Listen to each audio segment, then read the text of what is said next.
স্বামী স্ত্রী উভয়ে যদি ধৈর্যশীল না হয়, সবরকারী না হয়, হুটহাট রিয়াকশন করে ফেলে, কখনো দাম্পত্য জীবনে সুখী হওয়া সম্ভব নয়।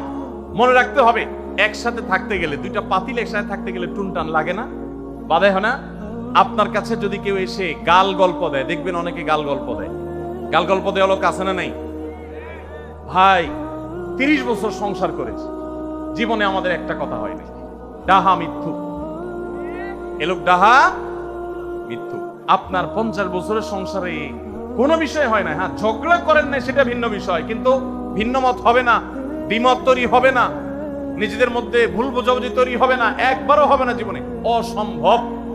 মুহাম্মদ সাল্লাল্লাহু আলাইহি সাল্লামের ঘরে যদি হয়ে থাকে, আলী রাদিয়াল্লাহু তাআলা ফ্যামিলিতে যদি হয়ে থাকে, সাহাবীদের ঘরে ঘরে যদি হয়ে থাকে, আপনি কে? মনে রাখবেন, এই সমস্ত ডাহা মিথ্যা কথা শুনে আপনি চিন্তা করেন, হায় হায় রে, তাহলে আমার বউটা এত ডাইনি। আর মহিলা চিন্তা করে, আমি স্বামীটা এত অমানুষ, কত বড় ডাকাত। দেখো, তারা স্বামী স্ত্রী জীবনে কোনো কথা হয় না, আর আমার স্বামী ডেইলি একবার মা বাপ তুলে না গালিগালাজ করলে তার পেটে ব্যথা জমায় না। এই সমস্যাগুলো আছে না নাই? ভাইরা আমার, সবর করার জন্য, সবর করা সহজ হবে আগে থেকে যদি প্রস্তুত থাকেন যে এই সমস্যা হবে। কারণ দিন শেষে তিনি মানুষ, তার ভুল হতে পারে, একটা সময় তিনি তার ভুল বুঝতে পারেন।